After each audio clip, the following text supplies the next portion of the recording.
ఆంధ్రప్రదేశ్ రాష్ట్ర ముఖ్యమంత్రి వర్యులు నారా చంద్రబాబు నాయుడు గారికి నా వందనాలు తెలియజేస్తున్నాను.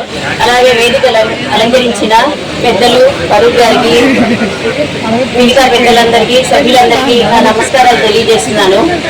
మనము చంద్రబాబు నాయుడు గారు ముఖ్యమంత్రి అయిన తర్వాత ఆయన ప్రమాణ స్వీకారం చేసే ముందు అందరూ ఎదురు చూస్తారు. మనం ఎప్పుడు సంతకం పెడతారా అని రాష్ట్రం మొత్తం ఎదురు చూసింది. ఆయన సంతకం పెట్టిన తర్వాత ఆంధ్ర రాష్ట్రం ఊపిరి పీల్చుకుంది.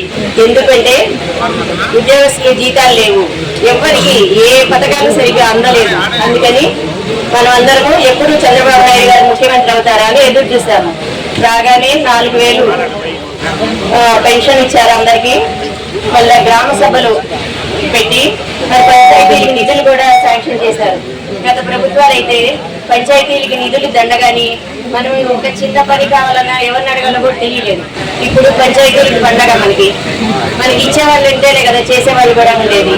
అలాగే ఇప్పుడు ల్యాండ్ టైటిలింగ్ యాక్ట్, దీంతో మనం అందరం అసలు మనం ఏమైపోతామని చాలా భయపడ్డాము. దానివల్ల ఇప్పుడు అందరూ ఆంధ్ర రాష్ట్ర ప్రజలంతా ఊపిరి పీల్చుకున్నారు. వరదల వల్ల మనం చాలా నష్టపోయాము, విజయవాడ వరదల వల్ల. కానీ ఆయన ఉండగా మనకి అసలు భయమే లేదు. తిరుపతిలో వెంకటేశ్వర స్వామి అయినా సరే మనం అడిగితేనే వరాలు ఇస్తాడు, కానీ ఈయన అడగకుండానే మన దగ్గరికి నడిచొచ్చి వరాలు ఇస్తాడు. అది నేను చెప్పదలుచుకున్నాను.